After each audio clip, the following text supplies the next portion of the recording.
Important thing ఏంటి అంటే యూకేలో కోర్స్ అనేది 2 years మాస్టర్ కోర్స్ ఉంటుంది అండ్ 1 year మాస్టర్ కోర్స్ ఉంటుంది.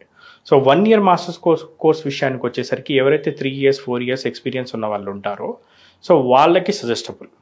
సో ఇక్కడ 3 ఏళ్ళు 4 ఏళ్ళు ఆల్రెడీ జాబ్ చేసి వెళ్ళే వాళ్ళు ఎవరైతే ఉంటారో వాళ్ళు ఆ కోర్స్ని సెలెక్ట్ చేసుకోవచ్చు 1 year ని. And coming to 2 years master course విషయానికి వచ్చేసరికి ఏంటంటే అందులో 1 year కోర్స్ ఉంటుంది, 1 year ఇంటర్న్షిప్ ఉంటుంది. సో ఈ 2 years కోర్స్ని మనం 2 years master course with placement year అంటాం అనమాట. సో దాంట్లో వీళ్ళకి 1 year మాస్టర్స్ కోర్స్ అయిపోయిన తర్వాత 1 year డైరెక్ట్ కంపెనీలో ఇంటర్న్షిప్ అనేది యూనివర్సిటీ వాళ్ళు ప్రొవైడ్ చేస్తారు. సో కుదిరితే సేమ్ కంపెనీలో ప్లేస్ అవ్వచ్చు, ఇంటర్న్షిప్ చేసిన కంపెనీలోనే, లేకపోతే వేరే కంపెనీలో అయినా కానీ ప్లేస్మెంట్స్ యూనివర్సిటీ వాళ్ళు పర్టికులర్గా ఎవరైతే 2 years మాస్టర్ ప్రోగ్రామ్ చేసిన స్టూడెంట్స్ ఉంటారో వాళ్ళకి ప్లేస్మెంట్ ఆపర్చునిటీ కూడా ఇది ఒక అడిషనల్ పాయింట్ కదండి. అంటే ఇంటర్న్షిప్ కోసం బయట ఎక్కడో సర్చ్ చేసే బదులు యూనివర్సిటీనే ప్రొవైడ్ చేస్తుంటే స్టూడెంట్స్ డెఫినెట్ గా దీన్ని యూటిలైజ్ చేసుకోవచ్చు.